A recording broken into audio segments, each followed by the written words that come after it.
Hey folks, welcome back to the Portable Gamer. Welcome back to Train Sim World 2020, and welcome to, this is the home run scenario. We're going to be driving the Nippon Sharyo gallery cab car.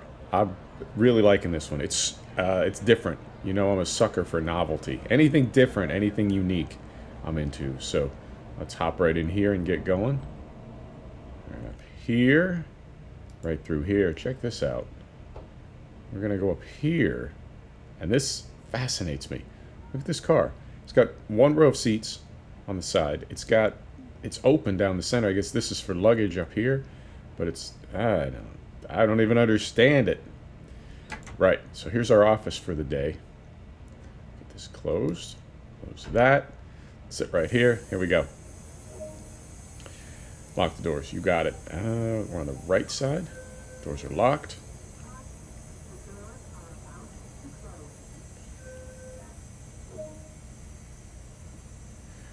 With all the passengers boarded, it's time to make a limited stop service to San Francisco. I guess we're going from Oracle Park to San Francisco. Works for me. What do we got here? Set the direction. So we're going to be going forward. All right. Release the brakes. Release those here. Pressure's coming down. Beautiful. Good to go there. There we go. Our window open. There it is. There it is. Redwood City, 1734. So we got about, looks like about 7 minutes to get there. Let's get this turned off. Don't like that. And that one is probably on as well. We can't see yet, but there's a track marker that I really don't like that for some reason keeps turning back on. What can you do? Right, so this is the other end. I'll take an outside view. This is us right now, right? Upstairs in the cab car, and then at the other end is the loco proper. So this is, I don't know, these fascinate me for some reason. There's one of these in the Northeast Corridor as well. I'm not sure what exactly the purpose of these is. I would assume that it has something to do with not being able to turn the train around. I know some yards are big enough that there's a loop where you can turn the train around, and other yards have a turntable where I guess you flip the loco and put it at the other end of the coaches, the carriages, the cars, whatever it is that we're calling them. But if you don't have the space to do that, right, I guess you just drive the train backwards. So I think that's what these gallery cars are for. But this one, I love it, man. Being upstairs, and it's just, it's a novelty. It's a novelty. I love novelties. Right, so I've been in Train Sim World 2020 for a week now. I've been on every route. I haven't driven every loco in every route, but I can say the game definitely plays faster. They've done some things. I can't tell exactly. I hope they haven't just dumbed down the graphics, but at the same time, you know, you do what you got to do. And from the jump, this game has been, going back to when it was first released, this game has been, a lot of people felt, kind of slow. Kind of an FPS pig. So if that's what they've done to fix the problem or to remediate it in some way, good on them. You know, in hindsight, I would say they should have done that sooner rather than later. Using Assetto Corsa Competizione as an example, because that's one I'm familiar with and saw it happen. They did dumb the game down a little bit after initial release because it was really giving so many people so many problems. I feel like if you're going to do that, you do it sooner rather than later. You do it up front and not, you know, almost 2 years down the road. But again, that's assuming that they have dumbed down the graphics and it's not some other solution that they've efforted. I mean, I've tried to compare apples to oranges, but there's really no way to see the old game. You can't roll back this update, so there's really no way to see and compare. But I think it looks great. It plays faster, and I'm digging the new routes, and I'm digging the new locos. You know, it's interesting to me to think that this game, this sim, how do I want to say this? And I like it. Keep in mind, as I'm saying this, I like it. I really do enjoy this sim. So it's not, I'm not bashing it or anything. But it's interesting when a sim is released and people sort of across the board say, oh, that's a disappointing look. You know, I would have thought that it would look different, or it could have been made better, various things. And I understand that every developer and every game presents unique challenges. But at the same time, you know, what are we doing here? We're driving a moving vehicle in a big open world. And I don't think you need to look any further than Truck Sim to see an example of how that can be done. And I'm not saying it's easy. All games do present unique challenges. But the idea of driving or being in a big open world it's certainly been explored by other developers in the past 10 years. So there's a precedent. There's certainly a base of knowledge out there. Everything from GTA to Elder Scrolls, Truck Simulator, certainly, racing sims, I think, even to some extent. So I think there are plenty of games that you could get a hold of and sort of open them up, take a look at the code, and see how that developer did it. You don't necessarily want to, you know, steal their code, but you can at least understand how they did it and sort of reverse engineer their good work to get a similar result. You would think. You would think. I mean, it always looks easy from our perspective as consumers to make something like this. I know it's incredibly difficult. It has to be. We're going to coast in here this last little bit. I know it's incredibly difficult, and I think the proof of that is how many developers get it right and how many get it wrong. And you can look really for almost any genre. You can look and see a lot of games that really never even hit the radar. Yeah, I'll see a pop-up for one as a, you know, because you bought a whatever, take a look at this, and it's just terrible. And you can tell if it's in early access, you can tell it's never going to leave early access. If it's right about here, about here, right about there. Beautiful. You know what I mean? You know the kinds of games I'm talking about. They're not going anywhere. We can see that they're not going anywhere. But that to me is confirmation that it's not as simple as just throwing money at a problem. It's not as simple as stick our head out the window here. This is always fun. Take a look at the good people. What? We did open the doors, did we not? Moment. Yeah, we did. Okay. I guess nobody's getting off here at Redwood City. All right, that's fine. Maybe it's not a very popular place. But you know what I mean. You know what I mean. And it's like a movie. I think about this all the time. Video games are becoming a lot like movies in that you put your best effort into making your movie, your picture, and you put it out there, and nobody likes it. Nobody goes to see it. And when we catch it on cable a year later, it's like, oh, that's why we didn't go see it. And it was terrible. It was awful. Right. Lock some doors. Wait until 17:35. Okay, so we got about a minute to kill. Let's look around a little bit at our train. This is really similar to the cab car on the NEC route. Difference being that it's got the upper deck, and I guess this is a bicycle car.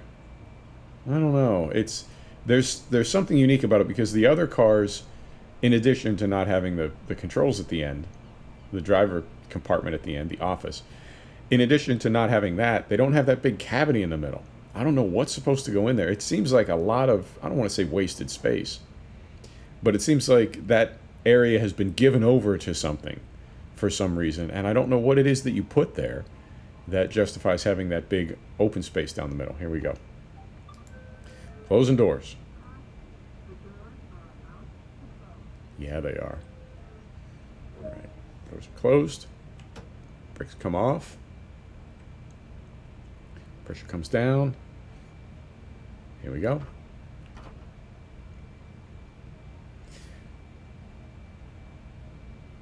There it is.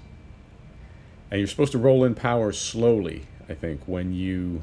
Oh, because trains have that concertina effect, you're supposed to roll in power slowly on this rig, because if you just hammer the throttle, the loco does a bit of a jump start, and as all the cars are compressing, accordioning, it's for each consecutive car, it's giving the customers a little bit more of a jolt, and that ain't cool.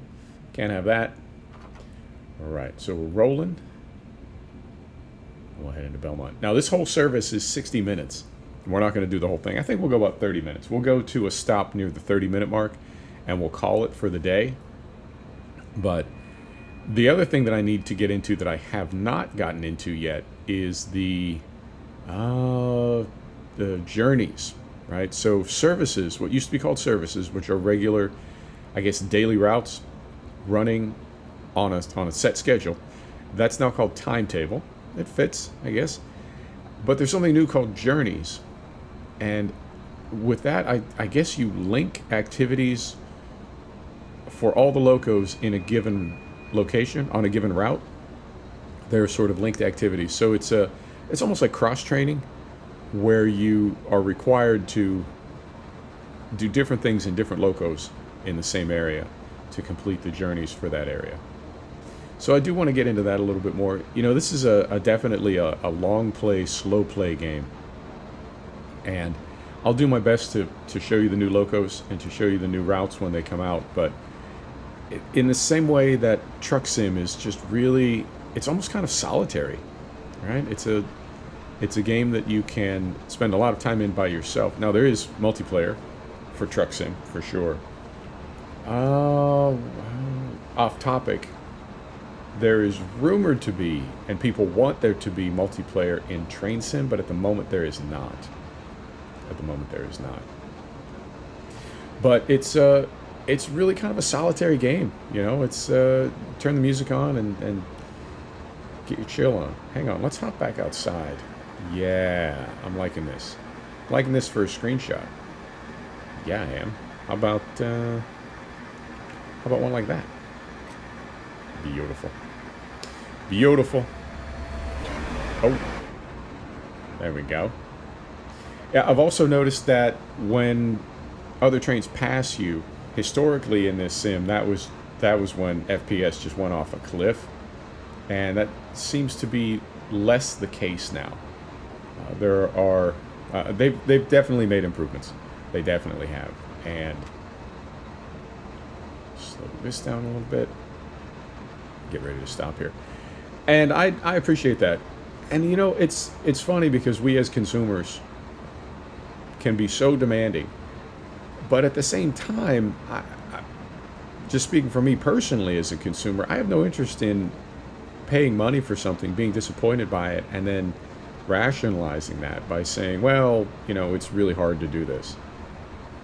My expectations are higher than that. Concentrating. A little break going on here. So yeah, I definitely understand that it's difficult to do. And a lot of developers can't pull it off, but then, I say this all the time, but you got my money. You have my money, so where is my product? Where is my result? And that's the tricky balance for us to be in, that we can see an improvement in a game, be happy with it, enjoy it, and at the same time still hold the developers' feet to the fire that they will continue to improve the game, continue to improve the sim, and continue to give us our money's worth. This is kind of a short platform. Let me see if I can do this. I've been practicing these brakes. I think I know them a little better now. I think I have a better understanding of what's going on with the lap. Right here. Right up here. We're not quite a minute late. And then right about here. Oh. Missed it on the other side, but I'm pretty sure I got the whole thing on the platform. Doors are open on the left. There we go. Did we get it all on the platform? We got the front on, no doubt. And we got the back on. Beautiful. platform was a little longer than I thought, but we'll take it. Oh, that's nice too. Look at that. Oh, but you know what? I can't do that one because it's the wrong logo for the thumbnail. I can't put that in there. That'd just confuse people. No good. No good. Oh, we also have this. Check this out. There's where your little buddy sits right over there. You get a little partner when you're up here. Sometimes. Not tonight, apparently. I'm running solo. So, yeah, man. It's... When I look at this game and compare it to Truck Sim, I think it's the same. Is it not? Is it not? But I have to say the cities seem a lot more scenery dense than Truck Sim. Lock left. There we go.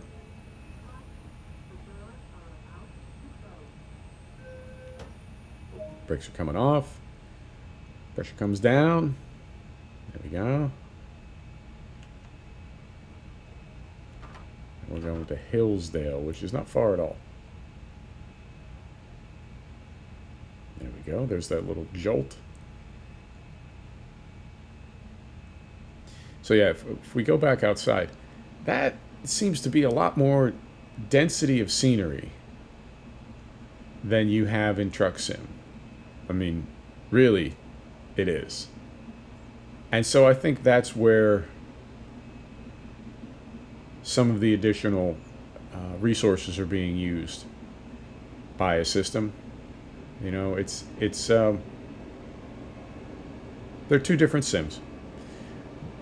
And I know when you're in Truck Sim, I don't want to say your view is more limited, but it just seems like there's less scenery, or at least less houses in Truck Sim. So it could be as simple as that this game is just more dense as far as textures and polys. I don't know. Gaming, man. It's every time I hop into a sim, every time I like get immersed, I have to take a step back and reflect on like how awesome gaming is for me. Like for my personality, it just suits me, and how much depth there is to it. And you know, everybody's hobby is like that. There's people that are into whatever, fantasy football, scrapbooking, who the hell knows. People are into what they're into, and whatever it is that you're into, you can find a lot of depth in there that other people might not be able to see. But I know for gaming, and it's I think it's because of that whole kid versus adult thing. You know, when you're an adult, you're not supposed to be gaming anymore, so other adults kind of give you the raised eyebrow. Like, what are you doing? You playing games? What are you doing? Sure, but to me it's no different than anything. Fantasy football, as an example, people get way into that. All right, come down right about here. What are we at on time? 18 minutes. I moved some things around in my workspace, and I can see my audio recording. I can see the screen on the other laptop where I capture audio, and I can see the clock on there now. So we're doing a little bit better on time. For the videos, I mean. We're still doing no better on time. Picking up these passengers, I'm always about a minute or two late. Typically not more than that, though, which fascinates me, because it's not like it gets worse as we go down the route. It's not like I'm getting later.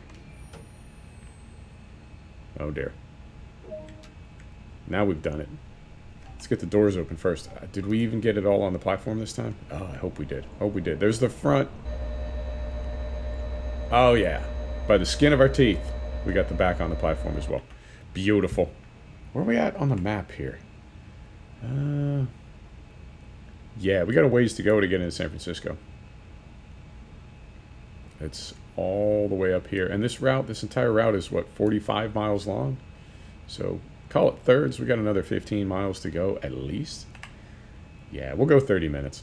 I wouldn't expect you to sit through an hour of this. Hang on, let me hit the coffee.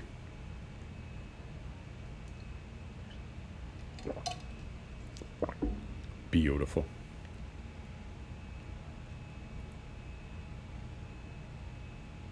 There's more Are there more characters? I think there are more people in the game now. Although, look, brothers, there's more people in the game now, they say. And they move differently. They move better on the platforms. Brakes are off. I did that. Did I? Thought I did. Right. Doors are locked. Brakes are off. We're going to San Mateo. Yeah, we are. There's pressure. Here we go.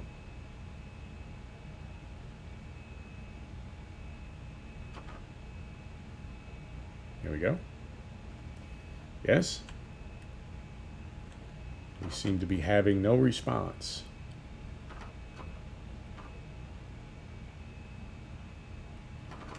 Interesting. Moment. So, do that. Go here. Those doors are closed. Those doors are open. Aha. So, how'd that happen? Yeah. Total glitch in the Matrix right there. It told me to close the doors on the right. I opened the doors on the left. And then wondered why we weren't moving. Now we're moving. Here we go. There we are. Fantastic. Sorry, folks. New driver. First day on the job.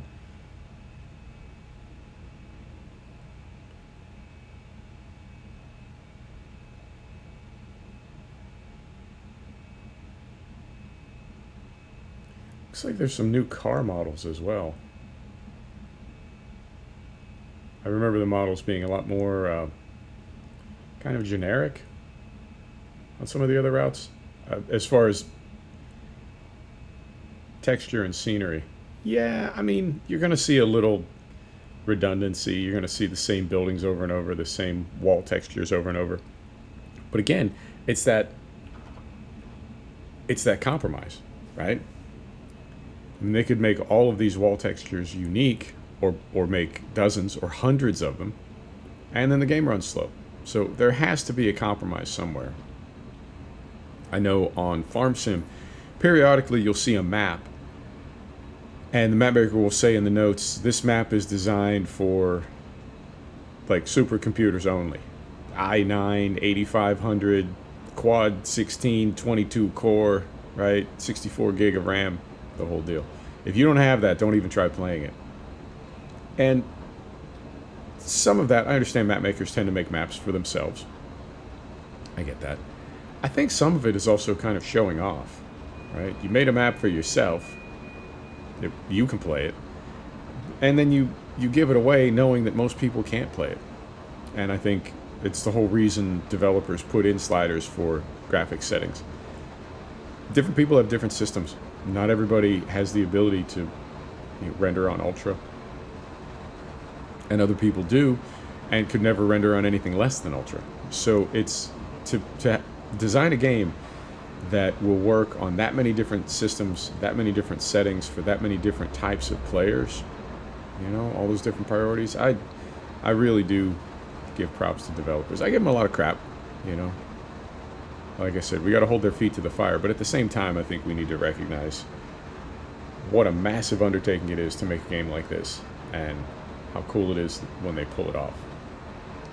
Right. San Mateo. Have I been to San Mateo? I'm pretty sure I have. I've spent enough time in the Bay Area. I think it's inevitable that I've been to San Mateo. Right. Throttle comes down. See if we can nail this platform.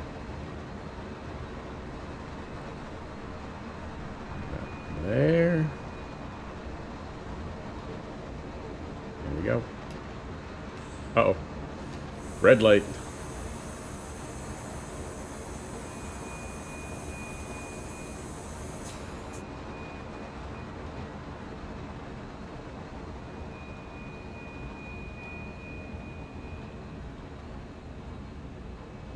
And I think we will... Where are we at on time? We're at 25 minutes. You want to go one more stop? Let's go one more stop. Let's see what happens with this red light, too. If this light is... If it stays red for more than, I don't know, a bit, we'll call it.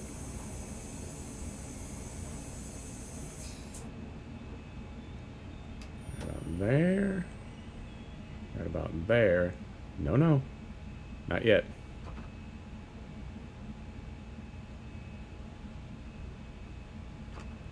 There we go.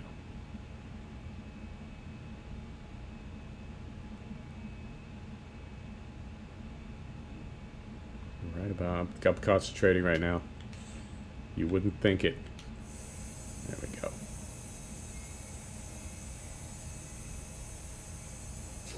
Beautiful. We get one right where we're supposed to. Unlock the doors on the right. Okay, our signal turned green. Is there, I assume there's traffic up here. Yeah, there's a little loco coming at us. Beautiful. Come over here. Very nice. Very nice. I like these stainless steel cars and locos as well. I think that's a good look for a train. Right. 26 minutes. We'll go one more stop. We'll go one more stop, call it right around 30 minutes.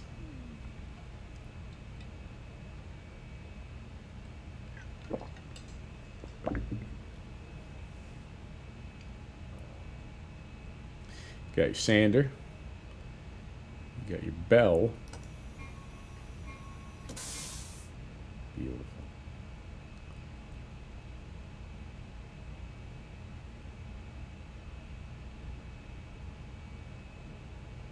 Oh, hang on. I'm dilly-dallying.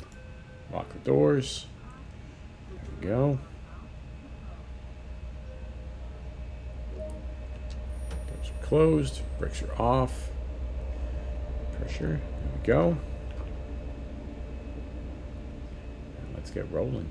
Yeah, other trains can pass you now without completely tanking your frame rate. I'm really liking that.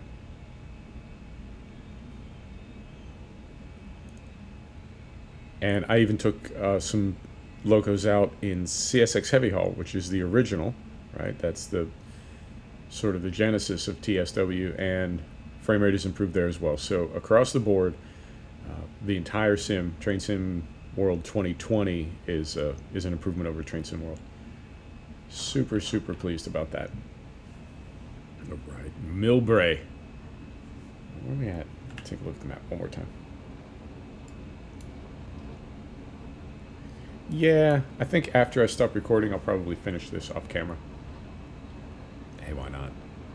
And I do want to get into those journeys as well. I might do some of those off camera just to see how they come together. You know, do they work for a video? Maybe we'll do that next week. And then we also have the Union Pacific loco to do next week. And the reason I chose this cab car this week, I had said I wanted to do a Union Pacific loco this week, it's because it's more or less identical to all the other freight locos. And I understand that to a rail fan, no, not identical at all, that they're completely different, and you know, this is different and these are over here, and that's, you know, I get that. And that's the same way I am about things like race sims. You know, the minutiae of cars and the subtle differences from this car to that car. I get it. When I say all the locos are the same, I'm half joking. I understand that there's some big differences there, but on one level they appear to be the same, and it's just a kind of a straight up freight service. You know, you get in, you fire it up, and you set the throttle and go.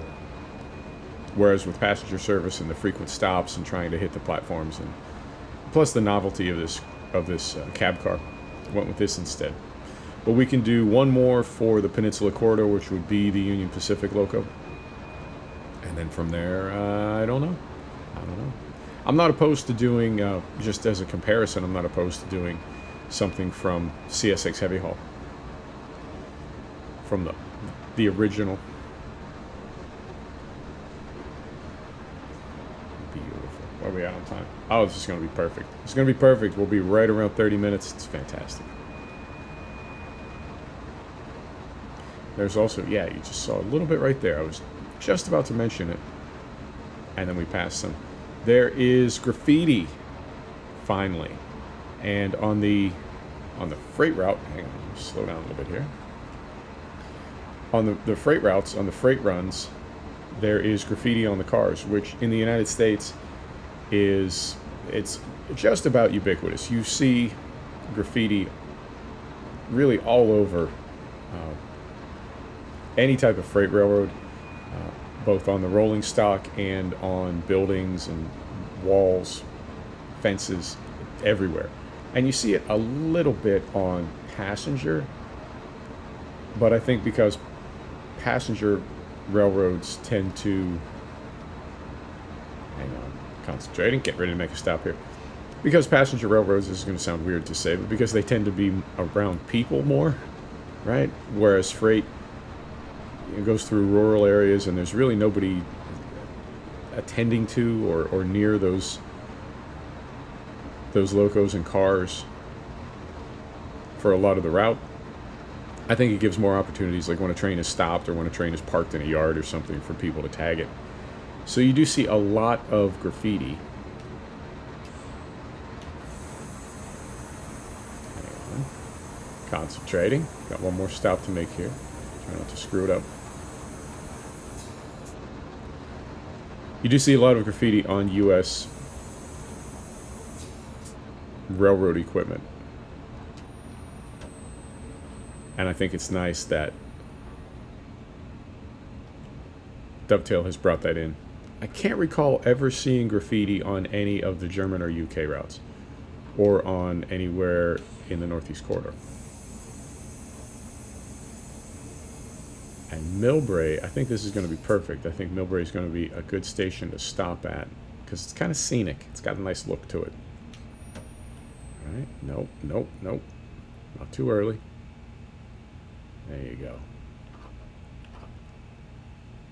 Just a little further. Right about there. Beautiful. Get the doors open. And let's call it. Yeah, let's hop outside. Carefully. Oh, the camera. Sorry. There you go.